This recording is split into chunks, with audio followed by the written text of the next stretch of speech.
बघा मेटकेला काही बोलता येईना. मेटकेला मामाला शिवाय दिल्या. तुम्ही कोणाला विचारून मेटकेला मध्ये मेटकेला कुणाच्या पण घरावर कसाही शिवाय निघाला. कुणा गरीबाचं पोटाव कशाला पाहिजे का. त्यावेळी तो लतापा विक्री त्या ठिकाणी गेला आणि गेल्यानंतर देवाचं चरण धरलं. म्हणाला ए मामा, अरे मला तुझ्या मेटकेची मला कायच म्हणणं आहे. अरे मामा तुम्ही भेट व्हावी म्हणून लतापा विक्री लई गोष्ट बोलायचं. पण जगाच्या मालकाचं पाय माझ्या रानाला लागलं. लय आनंद झाला जेव्हा मला या तुझ्या मेटकेची तेव्हा काही सुद्धा चूक नाही बघ.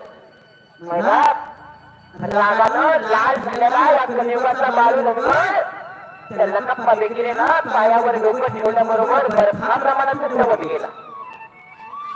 मामाला त्या लतापा विक्रीच्या दंडाला धरलं. म्हणला उठ गेला. अरे तुझा भाव निर्मळ आहे, तुझी भक्ती निर्मळ आहे. माझा मामा सांगू लागला बघा मायबा भक्ती कशी असावी, निष्ठावंत व्हावं, भक्त कसं धर्म हे कार्य वर्मा चुकू नये. मायबा त्या लतापा विक्रीला आभाळ येऊन सावली त्याच्या डोक्यावर उभा राहिल्यासारखी वाटू लागली. त्या जगाच्या मालकानं मायबा दंडाला धरलं, उलटून उभा केलं आणि पाठीवरची शाबासकीची थाप टाकली.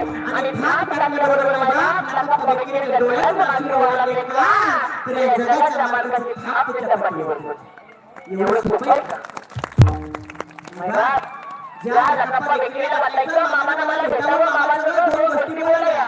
त्या मामाला पाठीवरती हात टाकला आणि उंच बांधलेल्या टेकडीवर माझा मामा त्या लतापा विक्रीला घेऊन बसला.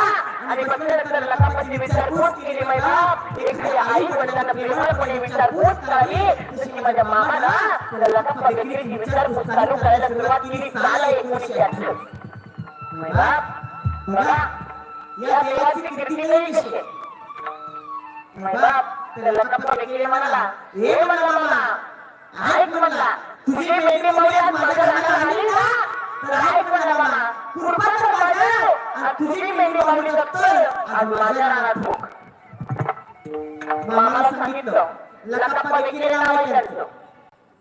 मायबाप जगाच्या मालकाचा तळ आज त्याच्या कोणाच्या रानात बसलेल्या तिरुवणी गावामध्ये खरंच तो भाग्यवान आहे.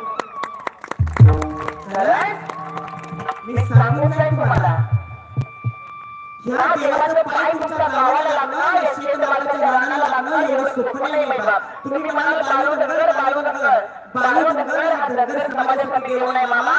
मी सांगून नाही तुम्हाला 18 पगड जातीचा उद्धार माझ्या मामाला केला. यापेक्षा या देवानं अजून काय करावं मायबाप. 18 पगड जातीचा उद्धार माझ्या मामाला केला आणि उद्धार केल्यानंतर मायबाप लतापा विक्रीच्या रानामध्ये माझ्या मामाला तळ ठेवला.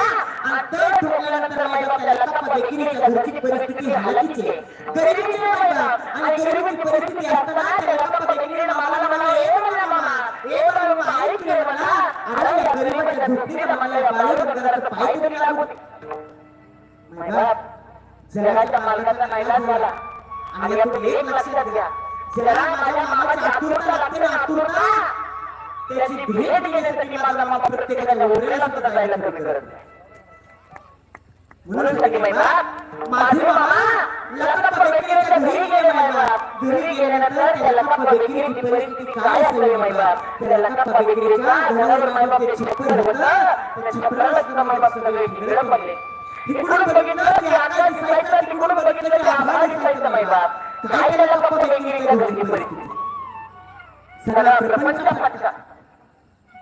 पण मायबाप या जगाच्या मालकाचं ब्रह्मांड नायकांचं जेव्हा पाय त्या लतापा विक्रीच्या झोपडीमध्ये पडलं त्यावेळी त्या लतापा विक्रीच्या झोपडीमध्ये एक बाभळीचं लाकूड मेढ म्हणून ठेवलेलं होतं. त्या मेढीला सुद्धा पाणी फुटायला सुरुवात झाली मायबाप. जगाच्या मालकाचं पाय पडलं दरबारामध्ये सुटवायचं. मायबाप जी बाबा वगैरे होती त्या बाबळीला सुद्धा पाणी फुटली मायबाप. आणि पाणी फुटल्यानंतर माझा देव सांगू लागला ए लेकऱ्या ए लतापा अरे राजाला ऐकून घे ज्याप्रमाणे या बाबळीला पाला फुटलाय त्याप्रमाणे तुझा संसार सुद्धा फुलत जाईल. पण राजाच्या एक ऐकून घे बघ दरवर्षी आश्विन शुक्ल महिन्यामध्ये या बाबळीला पोषण करायला सुरू होतं.